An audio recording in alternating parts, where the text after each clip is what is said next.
जय जिनेन्द्र। आज सुनते हैं एक छोटा सा कथानक, नंदी मित्र का आत्म कल्याण। नंदी मित्र बहुत अच्छे कुल का था, लेकिन अशुभ कर्म के उदय से दरिद्र हो गया। प्रतिदिन जंगल में जाकर लकड़ी काट कर लाता और उन लकड़ियों को बेचकर अपना पेट पालता था।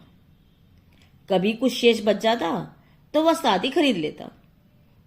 एक दिन वन में से निकलते समय उसने दिगंबर मुनिराज देखे। तपस्या के कारण उनका शरीर सूख गया था। नंदी मित्र ने पहले कोई साधु नहीं देखा था। उनके विषय में उसे कोई भी ज्ञान नहीं था। इस कारण मुनि महाराज को देखकर उसे बहुत दया आई। उसने अपने मन में सोचा, मैं तो संसार में अपने आप को सबसे गरीब समझता था, परंतु मुझसे भी गरीब इस संसार में पड़े हुए हैं। देखो, यह बेचारा मुनि कितना गरीब है। इसके पास पहनने को एक लंगोटी भी नहीं है। बेचारे को कुछ खाने पीने को भी नहीं मिलता। इसकी तो हड्डियां भी दिखाई दे रही हैं। बेचारा मुझसे भी गरीब है। बेचारे नंदी मित्र के हृदय में उस मुनि के प्रति दया भाव जाग गए और वह अपनी लकड़ी काटना भूल गया और उन मुनि महाराज के पास बैठ गया। परंतु मुनि महाराज चल दिए। वह सोचने लगा, देखूं कि इस बेचारे को कोई रोटी भी देता है या नहीं। ऐसा विचार कर उनके पीछे हो लिया और विचार करने लगा, यदि इनको किसी ने कुछ खाने को नहीं दिया तो आज मैं ही इनको भोजन करा दूंगा, चाहे मुझे भूखा से रहना पड़े। मुनि महाराज पिच्ची कम्बल ले लिए धीरे धीरे जंगल से निकलकर नगर में घुसे। तो मुनि महाराज को आते देखकर कुछ श्रावक अपने अपने द्वार पर अपने हाथों में नारियल और कलश लेकर खड़े हो गए। वे जिस द्वार के सामने से निकले उसी द्वार के स्त्री पुरुष सम्मान के साथ बड़ी विनय से मुनि महाराज को नमस्कार करते और कहते, मुनि महाराज ठहरिए, हमारे यहाँ भोजन शुद्ध है। मुनि महाराज उनकी ओर देखते और अपने व्रत प्रति संख्या में कमी देखते और आगे बढ़ जाते। नंदी मित्र महाराज को धनाढ़ मनुष्य के द्वारा आदर व सम्मान होता देखकर आश्चर्यचकित हुआ कि इनको मैं भूखा व दरिद्र समझता था। इनकी सेवा तो सभी सेठ साहूकार करते हैं, वह फिर भी किसी के घर भोजन नहीं करते। क्या इन्हें भूख नहीं है? अच्छा देखूं आज किस तरह किसके घर में भोजन करेंगे। ऐसा सोचकर वह मुनि महाराज के पीछे ही चलता रहा। अंत में एक द्वार पर मुनि महाराज रुक गए।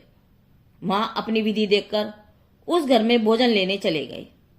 नंदी मित्र भी उनके साथ उस घर में चला गया। घर वालों ने सोचा कि यह महाराज का सेवक होगा। मुनिराज ने वहां नवधा भक्ति पूर्वक आहार लिया। वे तो आहार लेकर वन में चले गए और घर वालों ने नंदी मित्र को भक्ति पूर्वक भोजन कराया। भोजन करके नंदी मित्र बहुत प्रसन्न हुआ। उसे सोचा, ऐसा भोजन तो मैंने अब तक नहीं खाया। मैं व्यर्थ में लकड़ी काटकर बोझा ढोता हूं और इतना कड़ा परिश्रम करके भी मुझे रूखा सूखा ही भोजन मिलता है। क्यों ना जंगल में मुनि महाराज के पास रहूं, उनकी देखभाल सेवा करूं और इनके साथ ही बढ़िया भोजन किया करूं। यह सोचकर वह जंगल में पहुंचा और मुनि महाराज के पास ही रहने लगा।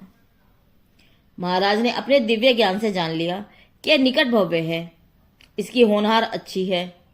नंदी मित्र रोज महाराज के साथ जाकर डटकर भोजन कर आता और भोजन करके वन में जाकर महाराज के पास जा बैठता। एक दिन महाराज जी का उपवास हो गया और वह भोजन के लिए नहीं गए। तब नंदी मित्र ने महाराज से कहा, आप मुझे अपना पिच्ची कमंडल दे दीजिए जिससे मैं भोजन कराऊं। मुनि महाराज ने कहा, तू अपने कपड़े उतार दे। नंदी मित्र ने अपने कपड़े उतार दिए और पिच्ची कमंडल लेकर नगर की ओर चल दिया। नगर में भक्त श्रावकों ने उसे नवीन दीक्षित मुनि समझकर भक्ति पूर्वक आहार कराया। भोजन करके नंदी मित्र वन में मुनिराज के पास आया और पिच्ची कमंडल मुनिराज के पास रख दिए। जब वह कपड़े पहनने के लिए कपड़ों की ओर बढ़ा तो मुनिराज ने कहा, नंदी मित्र यह क्या काम करता है? तुझे यह नहीं मालूम कि अब तेरी उम्र सिर्फ 3 दिन की शेष रह गई है। 3 दिन में ही अपनी आत्मा को इतना सुंदर कर डाल कि उसे संसार में जन्म मरण न करना पड़े। सावधान हो जा, अब तेरा एक एक क्षण अमूल्य है।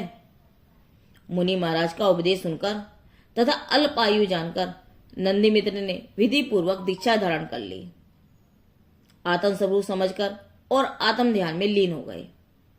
अटल आत्मा के ज्ञान द्वारा मोहनीय कर्म आदि का क्षय करके 3 दिन में ही मुक्ति प्राप्त कर ली।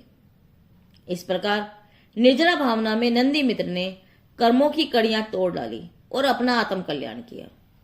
नंदी मित्र का यह कथानक जैन धर्मसार से लिया गया है, जिसके संकलनकर्ता एलाचार्य छपाभूषण जी महाराज है।